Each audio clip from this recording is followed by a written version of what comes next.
Galaxy's Most Wanted was certainly a divisive box. It brought a lot of great content to Marvel Champions as a whole, but it's undeniable that much of it was poorly balanced, especially at lower player counts. It never feels great to have entire scenarios remain tucked away in a box, never to be used, so I'm going to propose some relatively simple fixes for the Infiltrate the Museum, Nebula, and Ronan scenarios.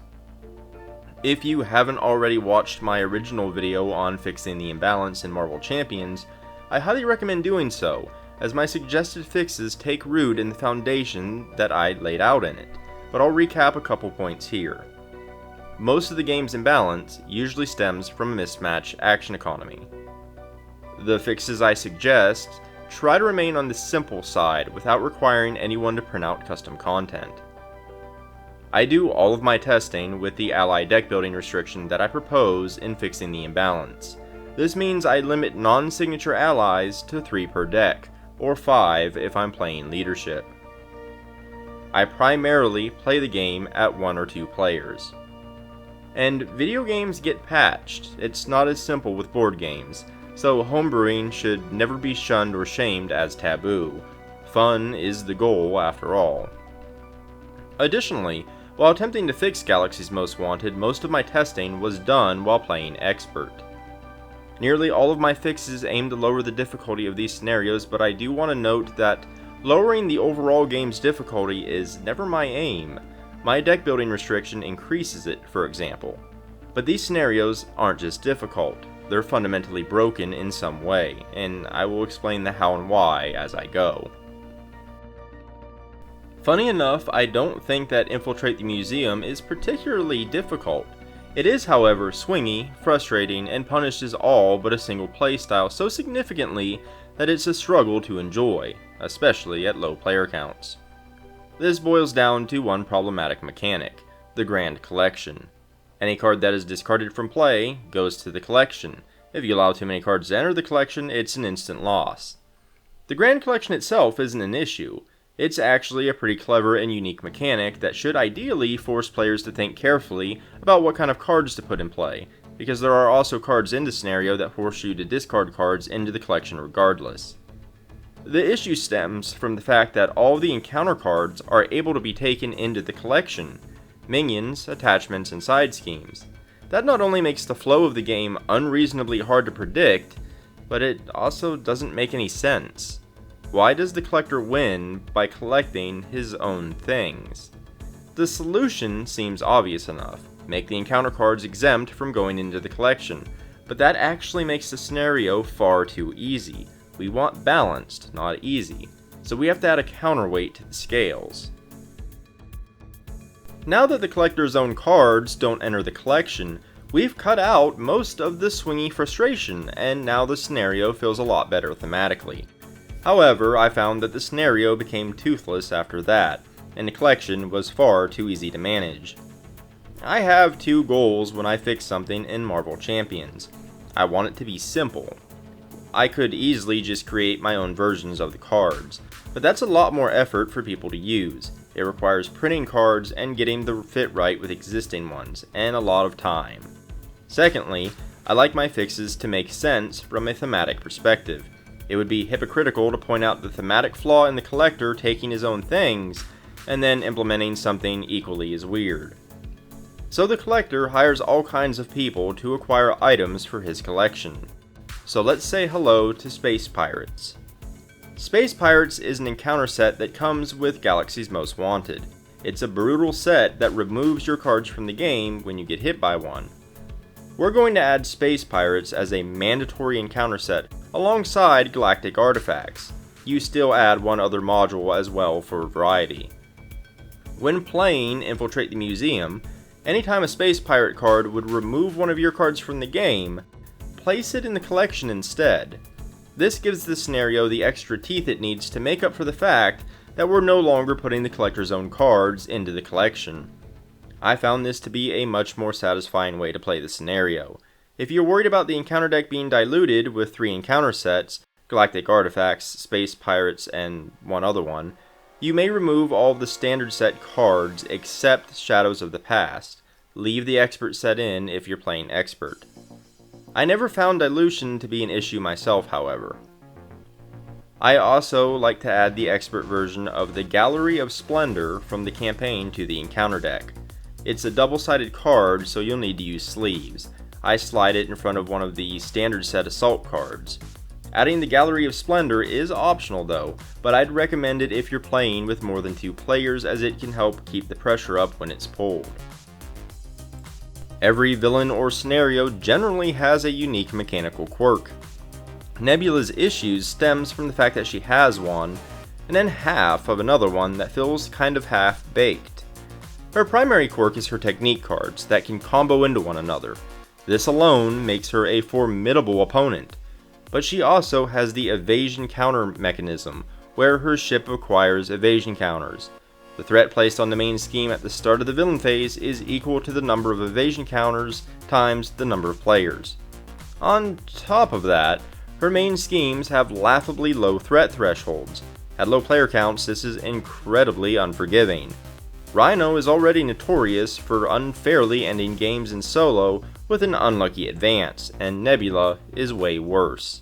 Sure, she has 2 main schemes, but at a threat threshold of 6 and 9, that means very little, especially when she very easily can gain 2 or 3 threat per turn with evasion counters. The problem is further compounded at low player counts due to the action economy. The only way to slow Nebula down is to exhaust a Milano and spend 2 resources to remove 1 or 2 counters. In a 4-player game, this tax would be spread equally among the players. In solo, you have to cover it 100% of the time, and with 2 players, 50% of the time. 2 resources every turn is a big ask, and since Nebula likes to combo into multiple cards via her techniques, some of which make you discard cards, it's nearly impossible to keep up. To be perfectly honest, the entire evasion mechanic is really bad. It's just a simple resource tax, and that's frankly boring design. The problem is, I can't really tinker with it because a good chunk of Nebula's cards interacts with it. Tweaking Nebula was more difficult than I was expecting because of how isolated the evasion mechanic is. With the collector, having space pirates place removed cards into the collection was a simple interactivity tweak that makes sense. I had no such options with Nebula.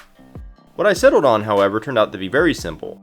Once per round, when Nebula takes 3 or more damage from a single attack, remove an evasion counter from her ship.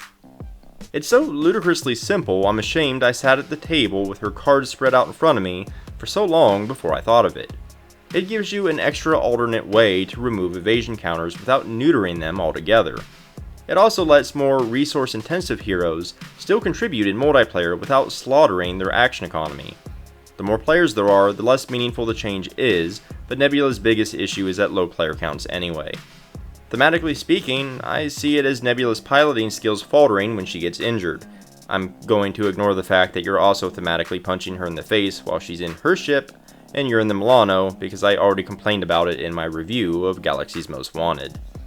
In true solo, you may also want to treat the Art of Evasion as requiring 12 threat instead of 6, as that is insanely low for any villain, let alone Nebula. These tweaks make her much more enjoyable to fight. Well, the problem with Ronan is he shouldn't exist. His whole scenario is so fundamentally broken on a mathematical level that I have no idea how he was ever allowed to hit the printer. Fixing him was by far the most difficult, and I nearly gave up. It seemed impossible. My stubbornness has no limits, however, and while he requires the most tweaks of any fix I've proposed thus far, the result is a scenario you can feasibly play. I could write a book about all of Ronan's problems, but most of it comes down to action economy, which really is just math. Ronan simply gets too many encounter cards each round, and on top of that, his stats are extremely high. Since he pulls so many encounter cards and his kit has cards that make him attack you, in addition to assault, it's not uncommon to sustain 2 to 3 attacks that deal 8 or more damage in a round with boost cards. Let's have a look at the expert setup, and you'll see what I'm talking about. The first player starts with the Power Stone, and Ronan gets 2 boost cards when attacking a player with the Power Stone. Stage 2 Ronan already has 3 attack, but he also starts the game with Universal Weapon, boosting it to 4. The weapon never really goes away, it just gets shuffled into his deck and can come out as a boost effect. Interception has a low threat threshold of 7 per player and starts with threat on it. Cut the Power is also in play, which has to be dealt with before you can touch the main scheme, so staying in Alter Ego for a round isn't an option. So he's swinging 5 damage at you on turn 1 plus 2 boost cards. On top of that, Kree Command Ship is an environment with a freaking hazard icon. Sure, you can negate a treachery with a Milano and a resource tax, but that's rarely viable, because you're already starting way behind Ronan's power curve, and the other cards in the ship command set will force you to exhaust it or tax you even harder. This is all on the table before you play a single card. As it stands, I truly believe Ronan is flat out impossible to beat, except in the most fringe cases of using an overpowered hero like Doctor Strange and having Lady Luck very much in your favor the whole time. I'd never accuse anyone who says otherwise of lying, but I would have to assume that a roll was missed somewhere if anyone claims to have beaten him legitimately, at least at lower player counts. To hammer the point home, despite implementing the changes that I'm about to suggest, Ronan is still by far the most challenging villain in the game, and you will lose far more often than you win. But the difference is, victory is actually attainable, and with more than just a select few heroes. Ronan takes several tweaks, however it can all be done with cards that come with Galaxy's Most Wanted. I won't always be able to limit fixes to specific expansions, but I did manage it with this one, somehow. The first thing we have to tackle is the Kree Command Ship. Hazard icons are the worst scaling mechanic in the game. With 4 players, a hazard icon is only a 25% increase in encounter cards. In solo, it's double. Playing Ronan solo means playing heroic mode, and heroic mode was always mathematically broken. Anyway, take the standard side of the Kree Supremacy side scheme and slide it in front of the Kree Command Ship in a card sleeve. Shuffle Kree Supremacy into the deck like a regular side scheme, or alternatively, simply remove Kree Command Ship altogether. Kree Supremacy is brutal if it hits the table, but at least manageable if you get set up, but don't include it in solo play at all. Next, do not place the universal weapon on the table. Shuffle it into the encounter deck. It's still going to show up at some point, but hopefully after you have the ability to remove it, rather than the very start of the game. Treat Ronan's main schemes as 1 threat per player, not 2, and don't place any starting threat on them either. With Ronan's earth-shattering attack power, you have no choice but to swap to Alter Ego form at times.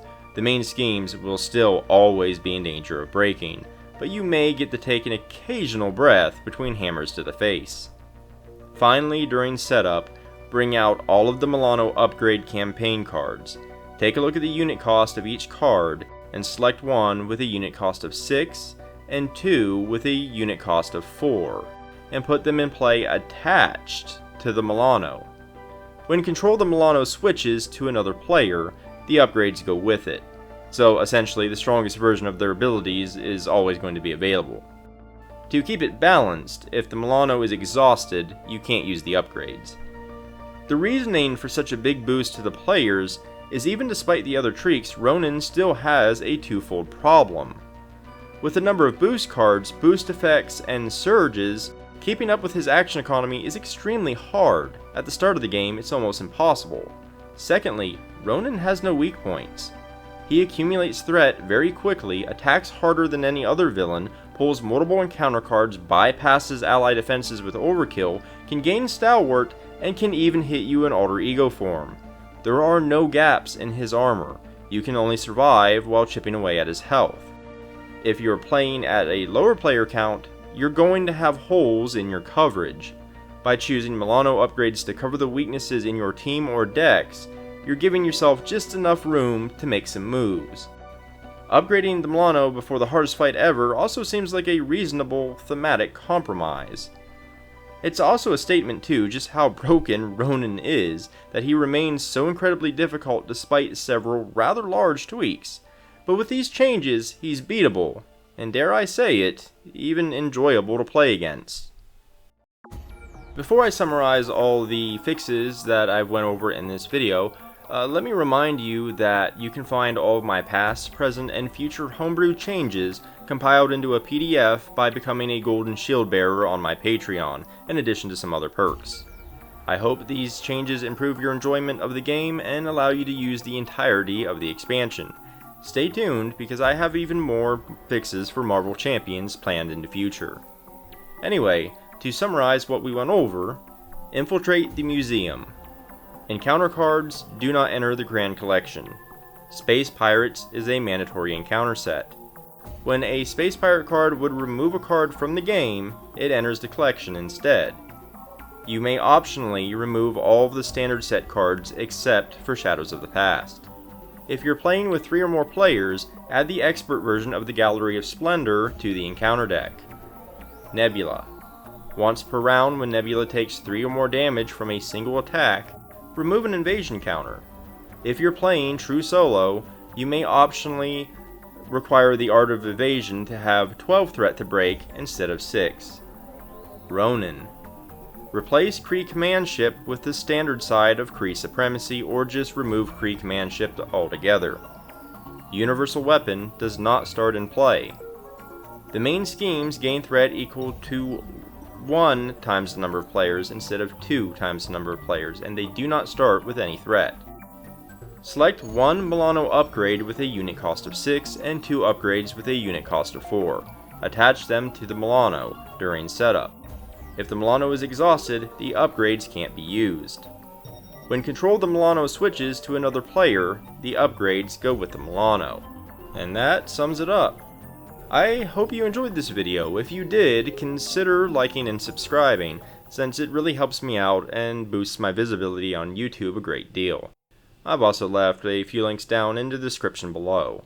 One to my new Patreon and Discord that you're free to check out, as well as a link to my website, where you can find the bulk of my written content. In any case, thanks for watching, and until next time.